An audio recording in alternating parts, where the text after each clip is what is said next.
नमस्कार। आज हम लोग साबुन के बारे में अध्ययन करेंगे जो कक्षा 10 और 12 की परीक्षा के लिए महत्वपूर्ण, बहुत ही आवश्यक है। इसकी जानकारी बहुत ही आवश्यक है। साबुन क्या है?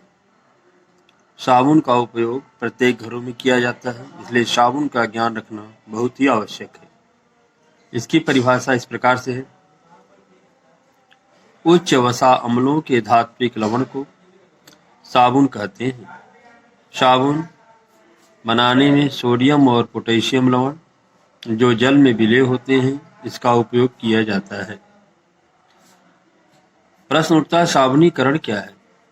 तेल या वसा का कास्टिक सोडा विलयन के द्वारा जल अपघटन कराने पर साबुन तथा ग्लिसरॉल बनता है। इस क्रिया को साबुनीकरण कहते हैं। तेल या वसा को कास्टिक सोडा विलयन के द्वारा जल अपघटन कराने पर साबुन व ग्लिसरॉल बनता है। इस क्रिया को साबुनीकरण कहते हैं। उच्च वसा अम्लों के रूप में palmitic acid, stearic acid, oleic acid आदि का उपयोग किया जाता है। स्टेरिन वसा या stearic acid CH2O, CO, C17H35, single bond CHO, CO, C17H35, CH2O, CO, C17H35 का कास्टिक सोडा 3NaOH के साथ क्रिया कराने पर glycerol CH2OH, single bond CHOH, CH2OH plus 3C17H35COONA sodium stearate यानी साबुन बनता है। यह साबुन बनाने की क्रिया का रासायनिक समीकरण है।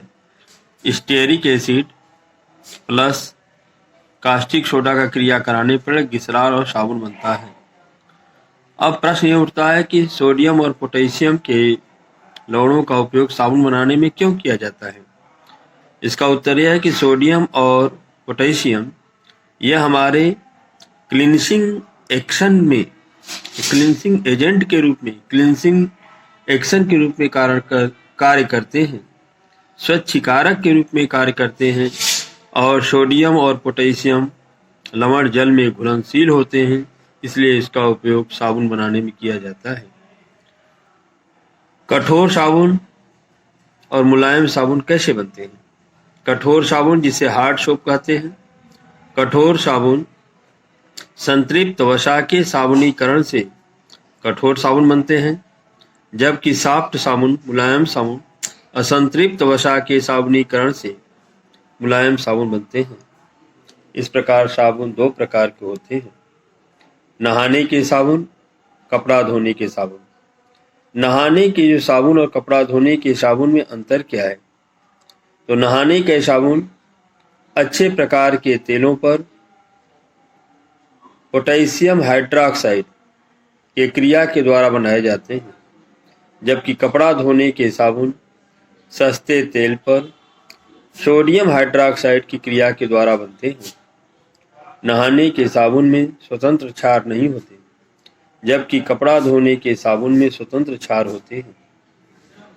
नहाने के साबुन में सुगंधित पदार्थ मिलाया जाता है, जबकि कपड़ा धोने के साबुन में सुगंधित क्षार नहीं होते, बल्कि इसमें विभिन्न प्रकार के पदार्थ मिलाए जाते हैं।